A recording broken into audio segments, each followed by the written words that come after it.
کہتی اللہ کے رسول، اللہ کے نبی نے کیا کہا؟ مہر بتاؤ دینے کے لیے کیا ہے، کیا دو گے مہر؟ کچھ ہے؟ کہنے لگا نہیں میرے پاس کچھ نہیں ہے۔ اللہ کے نبی نے کہا ایک بار اپنے گھر چلے جاؤ اور دیکھ کر آؤ، بخاری شریف کا واقعہ کتاب النکاح، ایک بار گھر جاؤ، اگر کچھ مل جائے تو لے کر آؤ۔ وہ گیا اور واپس آیا، کہتا اللہ کے رسول میں گھر گیا، گھر میں لوگوں سے پوچھا، اپنے گھر والوں سے پوچھا، گھر میں کچھ نہیں ہے، ایسی چیز ہمیں نہیں ملی کہ میں اس کو مہر دے سکوں۔ مہر دینے کے لیے بھی نہیں ہے، گھر میں کچھ ہے نہیں، اور شادی کا سپنا ہم تصور کریں ہمارے یہاں ہو جائے گی؟ اللہ کے نبی نے کہا اچھا ٹھیک ہے کوئی بات نہیں، ایک کام کرو ایک بار اور گھر چلے جاؤ۔ پھر کہا اگر لوہے کی انگوٹھی مل جائے تو وہی لے کے آؤ، جاؤ اسی کو مہر بنا دیں گے، ارے کچھ تو دو اپنی ہونے والی بیوی کو۔ وہ گیا، پھر واپس آیا اور کہتا اللہ کے رسول لوہے کی انگوٹھی بھی نہیں ملی۔ کہا کچھ بھی نہیں ہے؟ کہا اللہ کے رسول صرف اس لنگی کے جو میں پہنے ہوئے ہوں اس کے علاوہ میرے پاس کچھ نہیں ہے۔ رات میں کبھی کبھی جب سردی لگتی ہے تو میرے پاس ایکسٹرا چادر بھی نہیں ہے، اسی لنگی کو کھولتا ہوں اور اپنے اوپر ڈال لیتا ہوں، یہ چادر کا بھی کام کرتی ہے، اور جب گھر سے باہر نکلتا ہوں تو یہ لنگی لپیٹ کے باہر آ جاتا ہوں، آپ اگر کہیں تو آدھی لنگی اسی میں سے میں اس کو دے سکتا ہوں۔ تصور کرو اس نکاح پر، قربان جائیے محمد رسول اللہ کی شریعت کیسے راستے نکال رہے ہیں۔ سماج میں بیٹھنے والے پنچایتیوں تم راستے نہیں نکال پاتے ہو۔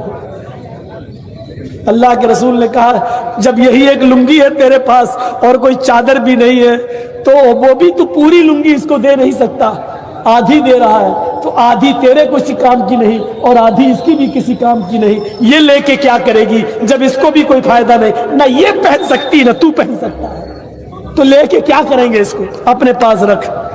تھوڑی دیر بیٹھے، اللہ کے رسول بھی تھوڑی حدیث کا نقشہ دیکھو، بخاری کے الفاظ پر غور کرو، اللہ کے رسول بھی بیٹھ گئے، وہ صحابی بھی تھوڑی دیر بیٹھے رہے، جب انہوں نے دیکھ لیا کہ میرے پاس کچھ نہیں ہے مہر، تو یہ سوچ کر اٹھ گئے کہ اب میرا نکاح نہیں ہو سکتا ہے، تو چلنے لگے، کسی سے کچھ نہیں کہا، ان کی آنکھوں میں آنسو آ گئے اور ان کے چلنے لگے۔ اللہ کے نبی نے ان کو جاتے ہوئے دیکھا، گھر کے دروازے سے نکلتے ہوئے دیکھا تو کہا ادھر آؤ، وہ پلٹے، کیا بات ہے، ادھر آؤ، کہاں جا رہے ہیں؟ کہ اللہ کے رسول جا رہا ہوں، کچھ کماؤں گا، گھر میں اور بھی لوگ ہیں ان کے لیے محنت مزدوری کروں گا، جب میرے پاس کچھ نہیں ہے تو نکاح نہیں ہو سکتا ہے، آپ نے کہا بیٹھو میرے پاس۔ اللہ کے رسول نے کہا اچھا یہ بتاؤ تمہیں کچھ قرآن یاد ہے؟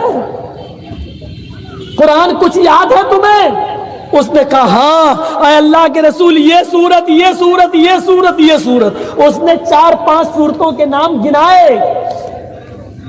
اللہ کے رسول نے ایک اور سوال کرا، یہ صورتیں تمہیں یاد ہیں؟ کہا ہاں۔ آپ نے پھر ایک سوال کیا، کیا تم اس کو بغیر دیکھے پڑھ سکتے ہو؟ یعنی منہ زبانی یاد ہے، حفظ ہے یہ صورتیں تمہیں؟ اس نے کہا ہاں اللہ کے رسول دیکھ کر نہیں بغیر دیکھے پڑھ سکتا ہوں۔ اللہ کے نبی فرماتے ہیں اتنی بڑی دولت تمہارے پاس ہے اور تم کہہ رہے ہو میرے پاس کچھ نہیں ہے، یہ صورتیں تم بغیر دیکھے پڑھ سکتے ہو؟ ہاں۔ فرمایا کیا یہ صورتیں تم اس عورت کو یاد کرا سکتے ہو، اپنی بیوی کو سکھلا سکتے ہو، اس کو یاد کرا سکتے ہو؟ فرمایا ہاں میں یاد کرا دوں گا۔ فرمایا اے عورت تیرے ہونے والے شوہر کے پاس مہر دینے کے لیے کچھ نہیں ہے، لیکن جو صورتیں اس کو یاد ہے وہ تجھے یاد کرا دے گا، کیا تو قرآن کی انہی صورتوں کو اپنا مہر ماننے کے لیے تیار ہے؟ کیا اسی مہر پر تو نکاح کر لے گی؟ کہنے لگی اللہ کے رسول جس عورت کے نکاح میں قرآن کی صورتیں مہر بن جائیں اس سے زیادہ پاکیزہ اور بابرکت نکاح کس کا ہو سکتا ہے؟ میں تیار ہوں۔ اللہ کے رسول کھڑے ہوئے اور خطبہ نکاح پڑھایا، خود اس کے ولی بن گئے اور خطبہ نکاح پڑھا کے کہا جاؤ اپنی بیوی کو لے جاؤ، جاؤ اپنی بیوی کو اپنے گھر لے جاؤ۔ میرے بھائیوں نہ بارات کا پتہ چلا، نہ موٹر سائیکل کا پتہ چلا، نہ ہلدی ملی گئی، نہ ابٹنا ملا گیا، نہ آتش بازی چھوٹی، نہ لڑکی والوں نے کو کسی نے بلایا کہ آؤ ہماری بیٹی کی شادی ہے۔ اللہ کے رسول ہی اس لڑکی کے باپ بن گئے، اس کے ماں باپ کوئی تھا نہیں، اس لیے قاضی ولی بن گیا، آپ نے نکاح پڑھایا اور خود اس لڑکی کے باپ بن گئے اور آپ نے اس لڑکی کی رخصتی اس کے ساتھ کر دی۔ اسلام کس طریقے سے فضول خرچی سے بچا کر راستے نکالتا ہے، سن لو، سب سے بڑا نیک کام اگر آج کے زمانے میں ہے تو وہ یہ ہے کہ کسی غریب لڑکے کا کسی غریب لڑکی سے نکاح کرا دیا جائے اور بغیر جہیز کے ایک غریب لڑکی کو کسی کے گھر پہ پہنچا کر اس کی بیوی بنا دیا جائے۔ اس سے بڑا نیک کام کوئی نہیں ہے۔ سماج کے لوگوں، نظریں ڈالو تمہارے سماج میں کتنی لڑکیاں صرف جہیز نہ ہونے کی وجہ سے گھر میں بیٹھی ہوئی ہیں، موٹر سائیکل نہ ہونے کی وجہ سے ان خوبصورت لڑکیوں کے نکاح نہیں ہو رہے ہیں، جہیز نہ ہونے کی وجہ سے ان کی شادیاں نہیں ہو رہی ہیں۔ سماج والوں، جس طرح مدرسے چلانے کے لیے اٹھے ہو، مسجدیں بنوانے کے لیے اٹھے ہو، اسی طریقے سے لڑکیوں کا گھر بسانے کے لیے اٹھ جاؤ اور ان کا نکاح کرا کے ایک بہت بڑی ذمہ داری سے آزادی حاصل کرو، ورنہ قیامت کے دن تم اپنے آپ کو کبھی معاف نہیں کرا سکتے۔ یہ تھا نکاح اور یہ تھی شادیاں۔ آج ہماری نوجوان نسل ہائے ہائے ہائے فضول خرچی میں جب بڑھی تو اتنی بڑی، میں آپ کو کیا بتاؤں۔